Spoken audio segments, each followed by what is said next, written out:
ಈ ಕಾಂಗ್ರೆಸ್ ಸರ್ಕಾರದ ಅಲ್ಪಸಂಖ್ಯಾತ ತುಷ್ಟೀಕರಣದ ನೀತಿಗಳು ಇವತ್ತು ರಾಜ್ಯದಲ್ಲಿ ಇವತ್ತು ಬೆಂಕಿ ಹತ್ತಕ್ಕಂತ ಕೆಲಸ ಮಾಡೋದಕ್ಕೆ ಹೊರಟಿದ್ದಾರೆ.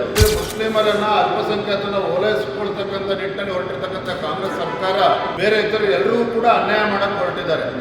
ಮುಸ್ಲಿಮರ ಓಲೈಕೆ ಮಾಡ್ತಕ್ಕಂಥ ಕೆಲಸ ಮಾಡೋದಕ್ಕೆ ಹೊರಟಿದ್ದಾರೆ. ಜನನೇ ಅವರಿಗೆ ತಕ್ಕ ಪಾಠನ ಕಲಿಸಬೇಕಾಗ್ತದೆ. ಯಾಕಂದ್ರೆ ಅವ್ರು ಬಂಡ್ರಿದ್ದಾರೆ, ದಪ್ಪ ಚರ್ಮ ಬೆಳೆಸ್ಕೊಂಡಿದ್ದಾರೆ. ಅವರು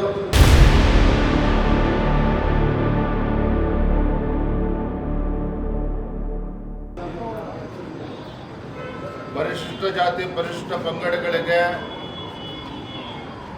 ಗೌರ್ಮೆಂಟ್ ಕಾಂಟ್ರಾಕ್ಟ್ಸ್ಗಳಲ್ಲಿ ರಿಸರ್ವೇಷನ್ ಕೊಟ್ಟಿದ್ದಾರೆ. ಆದರೆ ಎಲ್ಲಿ ಕೆಲಸ ನಡೀತಾ ಇದೆ?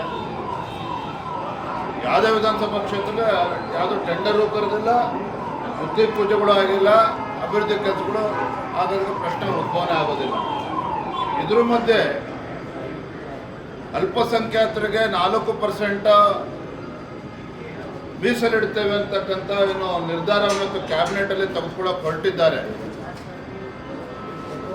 ಅಲ್ಪಸಂಖ್ಯಾತರು ಅಂತ ಹೇಳಿದ್ರೆ ಮುಸ್ಲಿಮರು ಮಾತ್ರನಾಗಿದ್ರೆ ಬೇರೆ ಯಾರು ಅಲ್ಪಸಂಖ್ಯಾತರು ಅಂತ ಹೇಳಿದ್ರೆ, ಈ ಕಾಂಗ್ರೆಸ್ ಸರ್ಕಾರದ ಅಲ್ಪಸಂಖ್ಯಾತ ತುಷ್ಟೀಕರಣದ ನೀತಿಗಳು ಇವತ್ತು ರಾಜ್ಯದಲ್ಲಿ ಇವತ್ತು ಬೆಂಕಿ ಹತ್ತಕ್ಕಂಥ ಕೆಲಸ ಮಾಡೋದಕ್ಕೆ ಹೊರಟಿದ್ದಾರೆ. ಇವರು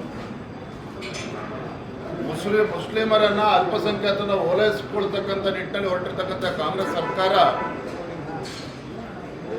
ಬೇರೆ ಇತರು ಎಲ್ಲರೂ ಕೂಡ ಅನ್ಯಾಯ ಮಾಡಕ್ಕೆ ಹೊರಟಿದ್ದಾರೆ. ನಾನು ರಾಜ್ಯದ ಮುಖ್ಯಮಂತ್ರಿಗಳಿಗೆ ಆಗ್ರಹವನ್ನು ಮಾಡ್ತೇನೆ, ತಾವು ನಿಜವಾಗ್ಲೂ ಕೂಡ ಅಹಿಂದ ನಾಯಕರೇ ಆಗಿದ್ರೆ, ನಿಜವಾಗ್ಲೂ ಕೂಡ ತಾವು ಅಹಿಂದ ನಾಯಕರೇ ಆಗಿದ್ದಿದ್ರೆ ಇಷ್ಟೊತ್ತಿಗಾಗಲೇ ಅನೇಕ ಹಿಂದುಳಿದ ಸಮಾಜಗಳೇನಿದ್ದಾವೆ ಆ ಸಮುದಾಯಗಳಿಗೆ ಇವತ್ತು ಆರ್ಥಿಕ ಶಕ್ತಿಯನ್ನು ನೀಡಿ ಗುಡಿ ಕೈಗಾರಿಕೆಗಳನ್ನು ಪ್ರೋತ್ಸಾಹ ಕೊಡ್ತಕ್ಕಂಥ ನಿಟ್ಟಿನಲ್ಲಿ ಕೈ ಜೋಡಿಸಬೇಕಾಗಿತ್ತು.